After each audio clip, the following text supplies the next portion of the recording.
let's begin. One question that you certainly would puzzle over when you looked at the advertisement for the seminar is, why would we want to study the literature of COVID-19, literature that engages with the virus SARS-CoV-2 and its various variants for the last 2 years? And a few answers to these questions, some of which are fairly straightforward and some of which might not be, are as follows. Well, first of all, it documents and memorializes a world transforming event. We're in the process, I hope, of moving, as Tomek and I have just suggested, from an epidemic phase of the pandemic to an endemic phase of the pandemic. And it offers us the opportunity to take stock of what just happened over the last 2 years and how we might document that and how we might remember these terrible years with 477 million people in the world contracting some variant of SARS-CoV-2 and 6 million people, over 6 million people around the globe succumbing to this virus. Within the United States, where I'm from, the effects of SARS-CoV-2 have been felt in a quite pronounced way. As many of you know, 80 million people were infected in the US alone, and we're getting pretty close to 1 million deaths. The only comparable pandemic in modern memory is the Spanish flu pandemic of 1918, 1919, which infected roughly a quarter of the world's population and killed 50 million. So everyone out there has their own stories of loss and grief and hope that you've kind of like managing, trying to figure out how to tell those stories as we come to, I hope, the end of that pandemic. And I think one way to do that is to situate them among other kinds of narratives, to see what other creative artists have done with these themes that surround the pandemic. And I think this is one of the main points of holding this kind of seminar, is just to give you a selection of texts that I consider to be some of the best of those narratives. As we'll talk about a little bit today, but more so in sessions 2 and 3 in this open seminar, it also helps us to understand and intervene in political discussions, both within and beyond the United States, pretty fraught political discussions regarding public health, systemic inequality, and national identity. And I think looking at how other creative artists have understood these ideas can help us to process our own stance with respect to these pressing issues. And finally, and I think most provocatively, it throws into relief some of the limitations of literature as currently conceived, and it encourages us to seek out new forms and new structures for poetry and narrative. The second half of today's talk will be engaging with 2, I think, fairly highly experimental stories about the pandemic. One, Brenna Thumler's Kind of Together, but mostly apart, and then Charles Hughes' very weird short story, Systems. So a few caveats before we get into the discussion. If you're interested in reading literature associated with COVID-19, there's very little actually that's out there. It's about to hit. I'm assuming if the New Yorker and the New York Times are an indication, quite a few texts are in the process of being published that engage directly with the last 2 years. But for the purposes of my own research and for the purposes of this class, we're going to be concentrating on 3, or rather 4 anthologies. The first one from June 7th, 2020. It's a collection of short stories that were published in the New York Times Magazine under the title, The Decameron Project. And 2 days later, the first anthology of poetry associated with COVID-19 was published, Together in the Sudden Stranges. We're reading some poems for that collection in a few weeks. A couple months later, August 25th, 2020, a big anthology, a collection of stories, poems, journalistic accounts, and nonfiction came out. This is not centered around the United States. In fact, quite a few Polish authors have been published in this anthology. And then finally, March 8th, 2021, a collection of graphic narrative short stories in the collection COVID Chronicles. So judging from this kind of collection or archive of COVID-19 literature, we can see why I think I characterize this as the early literature of COVID-19, with publications ranging roughly from the end of the first wave into the very beginning of the vaccination efforts in the United States and in Europe. So it misses out on the second half of the story that we've all been dealing with for the last year and a half, including debates associated with vaccinations. The Pfizer vaccine was approved in December 2020 in the United States as the first vaccine against the virus. And that means that basically all of the literature that you're reading is pre-vaccination. It also doesn't engage with the Delta variant, the variant of concern that wreaked havoc throughout the world beginning in May 2021. It doesn't engage with Omicron, the Delta variant, or rather the variant of concern from November of 2021. And it doesn't take into account where we are right now, which is, if public health experts are correct, and many of them suggest that we're in the process of moving from the epidemic phase, the out of control phase of the pandemic, to the endemic phase, where we learn to live with the virus. Because we don't have that kind of closure, it's very difficult to develop any kind of canon associated with COVID-19 literature. Canons, literary canons, take a number of years to solidify, and we just simply do not have that. So with that kind of throat clearing set of caveats established, I want to go now to the structure of today's class. It's a little strange because it's a public talk, kind of, but I don't want to spend the entirety of the talk, as Greg suggested, talking. I would love it if all of you out there in Zoom land engage with some of the questions and ideas that I want to discuss today. And we're going to do that through a series of breakouts at various points over the next hour and 10 minutes.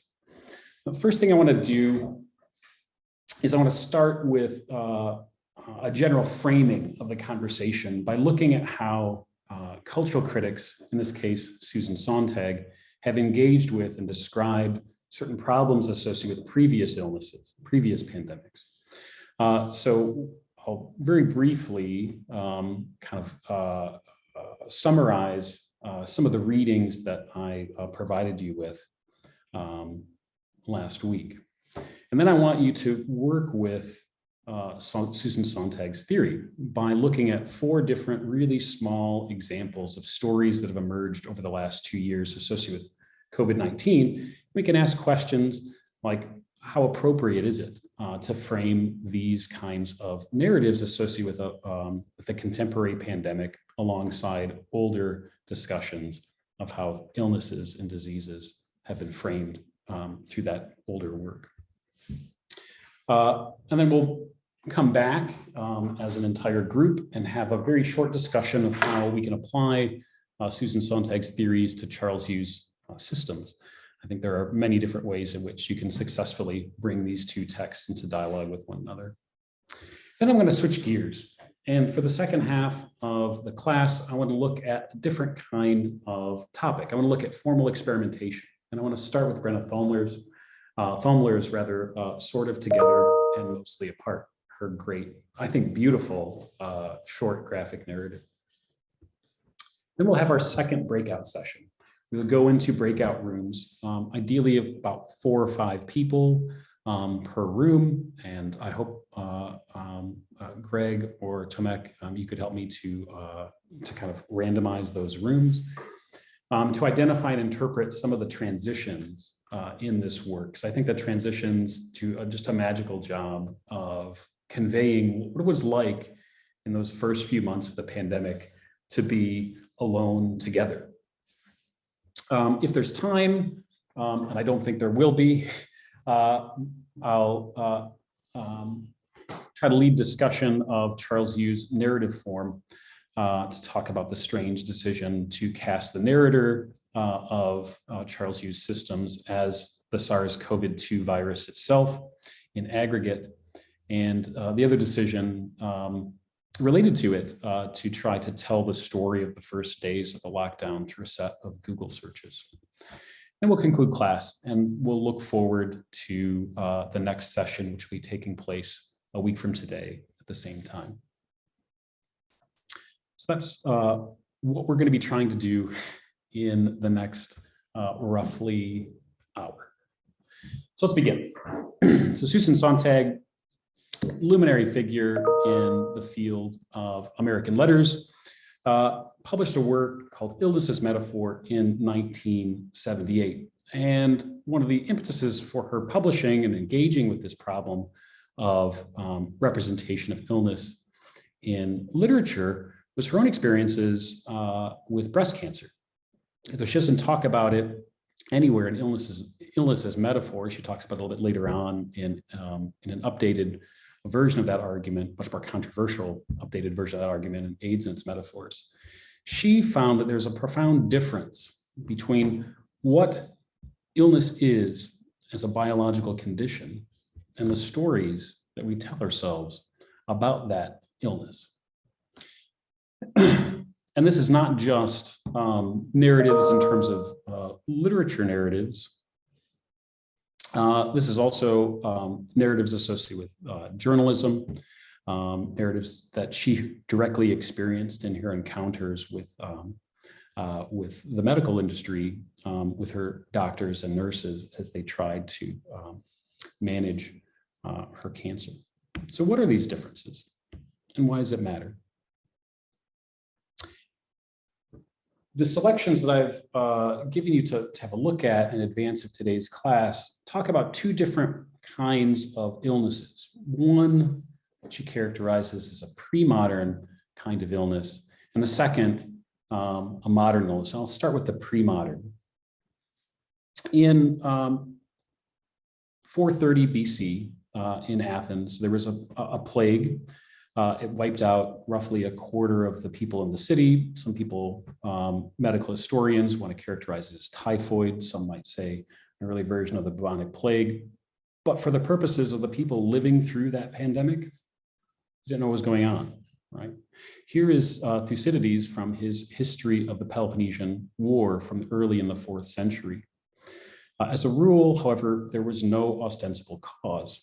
But people in good health were all of a sudden attacked by violent heats in the head and redness and inflammation in the eyes, the inward parts, such as the throat or tongue, becoming bloody and emitting an unnatural and fetid breath. Now, I'm not going to read the rest of the description here. I'll just go on to say, though, that this is a fairly dispassionate description of the various manifestations of this plague. But I think the thing that I want to kind of draw your attention to right now is Thucydides' notion that there was no ostensible cause, which means that it's not subject to narration. It's not subject to entering into the stories that we tell ourselves in order to convey values, in order to convey causality. 1 year later, though, Sophocles, the great Greek playwright, produced a text that provided a kind of causal system for a similar kind of plague, likely inspired by the plague in Athens.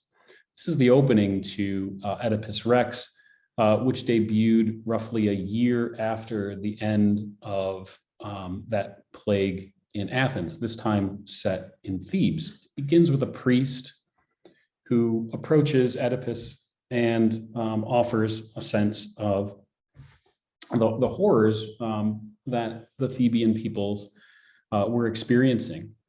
A blight upon the harvest, a disease that initially infected herds, but then passed to human communities. And the big pivot point, roughly halfway through this block quotation, is an effort on the part of the priests to get Oedipus to do something about it, to establish a motivation, a reason, a cause for this plague that has beset the city and its peoples, and to offer a solution to that particular problem. This is a kind of departure point that Sontag takes at various points in illness as metaphor for her understanding of a pre-modern sense of disease and illness.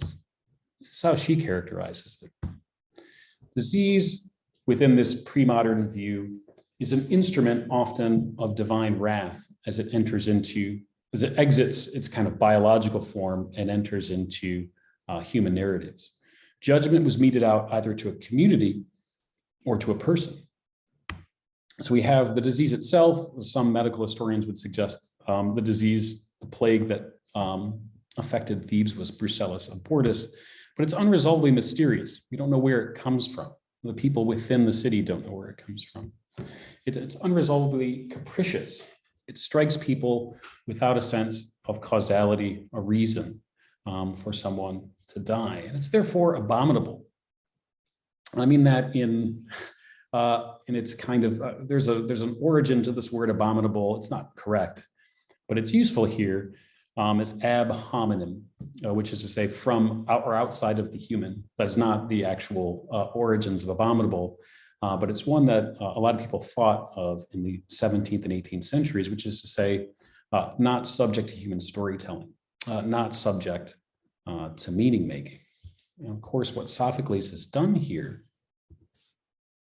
is he's made that unresolvable mystery into something that is resolvable, something that does have an origin, something that originates in the transgressions against nature that Oedipus carried out before the play had begun. And the point of the play is to figure out, for Oedipus to figure out ultimately that he is the patient zero or the typhoid Mary of this outbreak in Thebes.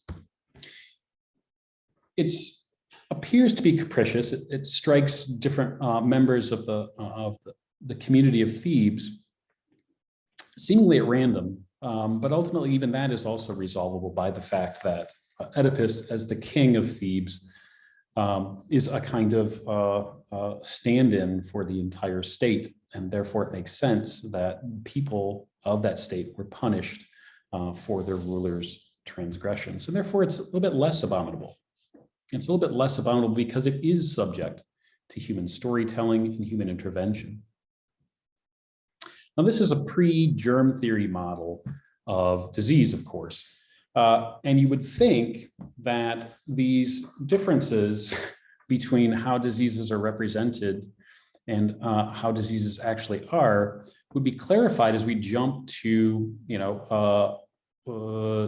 2,300 years later into the 19th and 20th centuries, we engaging with a different kind of set of viruses, or not viruses, but the different kinds of set of illnesses that Sontag engages with most directly here in the larger work, Illnesses Metaphor, or tuberculosis and cancer. But like the plague of Thebes and like the plague of Athens, both tuberculosis and cancer at various stages in medical history were understood as unresolvably mysterious and unresolvably capricious, striking people without any sense of causation, any sense of reason. And for that reason, they were also understood in the 19th century and the 20th century, according to Susan Sontag, as abominable. The big difference here between the modern view of disease and the pre-modern view of disease is this particular quality. It's non-communicable. Tuberculosis can be spread, as modern science now suggests. It's a bacteria that can be spread by a patient coughing upon another, but it's very difficult. It's not like COVID, it's not like SARS-CoV-2. It's very difficult to transmit from patient to patient. And cancer, of course, aside from certain kinds of sexually transmitted diseases, is non-communicable. And this created a real challenge for doctors and people in the larger community to figure out, how do we talk about this? How do we put this into a narrative form? Well, it can't be a judgment upon a population because it only affects certain kinds of people. So what Sontag suggests in this modern form of disease is that it's derived from individual actions. It's somehow not just a result of a particular person's behavior, let's say their decision to smoke cigarettes in the kind of current way in which we understand cancer, but it's a reflection both in its tubercular sense and in the sense of representations of cancer, of individual psychology and character. It actually expresses something about a particular person's nature in ways that differ from the pre-modern view of disease. And if it's not communicable, if it's confined to individuals, and this is where I think it's easy to read Sontag's biography into this. It's deeply shameful because the disease that kills you is autopoetic, is created by yourself. So flash forward about 45 years, by my math, 43 years, my math is right, to the early months of 2020, where there's this proliferation of narratives associated with this mysterious virus coming out of Wuhan, China, and spreading very quickly through the world. As all of you recall, there were lots of different kinds of narratives operating simultaneously in those first few months of the lockdown in the United States and in Europe. There were doubts about how the virus was contracted. Was it present on different kinds of surfaces? Was it airborne? Would washing your hands repeatedly prevent you from getting sick? Where did it come from? How did it get into various countries? Should we use masks or should we not use masks? And so on and so forth.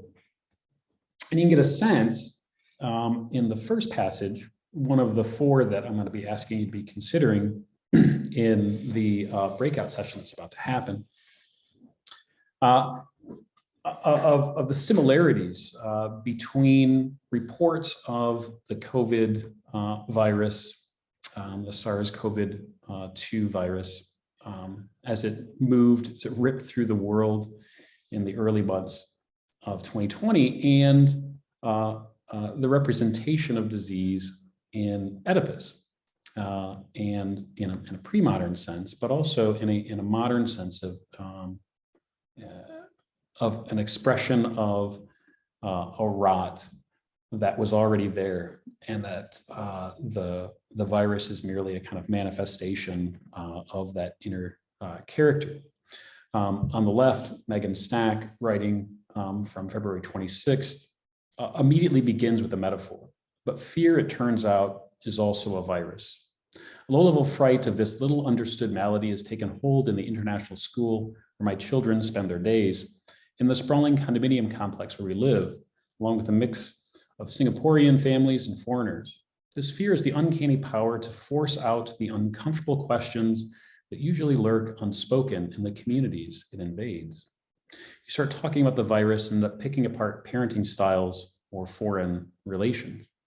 Over on the right, you see the kind of classic early image of the COVID lockdown. This is Brian Stauffer's cover for the New Yorker for March 9th, 2020, with Donald Trump with the mask over his eyes rather than over his mouth. So to think about these two kinds of stories for just a second. And I'm going to send you in the breakout rooms these images as well. But I want to quickly introduce a couple later COVID narratives.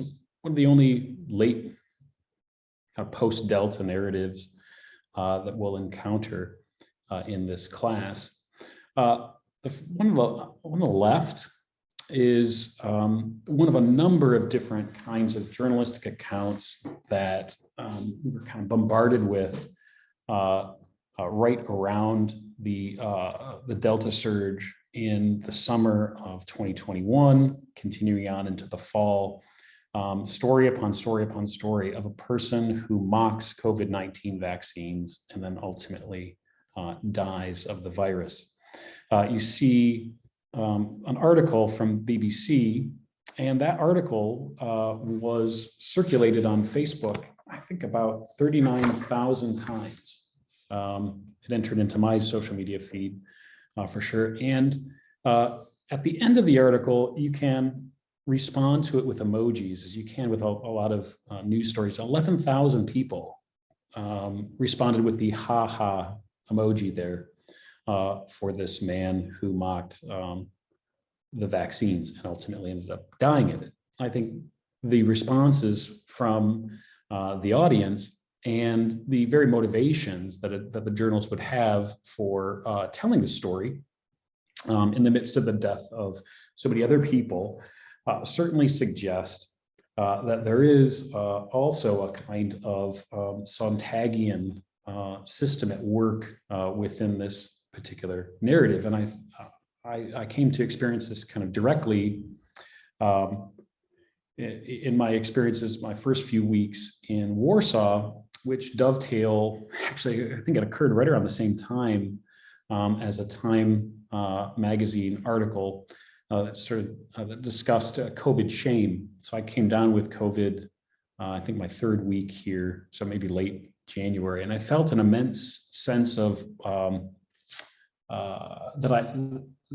that my COVID diagnosis was a symptom of moral failure, and I desperately tried to determine where it was that I had made the mistake that ultimately led to my punishment with COVID and a punishment inflicted upon my family living here in Warsaw as well. So early narratives, later narratives of COVID. And now I want to have a brief, very brief, because I want to make sure that I have time to go to the graphic narrative discussion of Charles Yu's dominant metaphor of his story from the New York Times Decameron Project systems. So Yu's story is, I think, one of the better stories from that collection, and certainly one of the strangest ones. The narrator, as I mentioned, is SARS-CoV-2 itself in aggregate.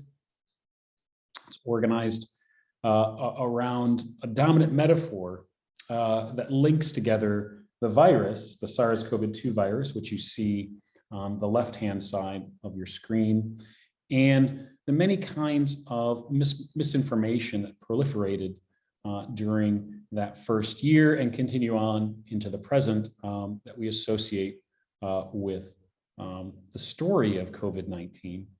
On page 19 in Charles Yu's systems, we get that surprise revelation that the narrator is in fact SARS-CoV-2, which explains its curious way of understanding humans and understanding human spaces as a set of boxes and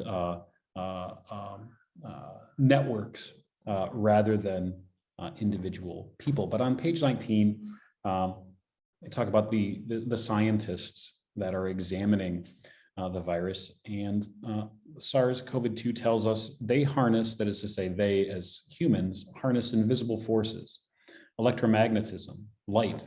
They are like us. They have codes of symbolic sequences. They encode information and spread it.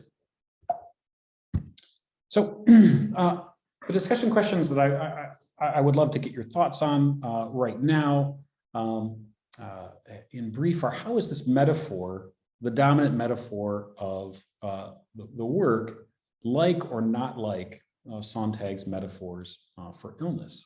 And is this metaphor, if we want to characterize it through Sontag's metaphors, modern in the sense of expressing in physical form what we always already were, or pre-modern in the sense of a supernatural judgment over a population? Or is it something else entirely? When you were reading this story, particularly if you read it alongside the Sontag, what do you think? What are some answers, potential answers to these questions?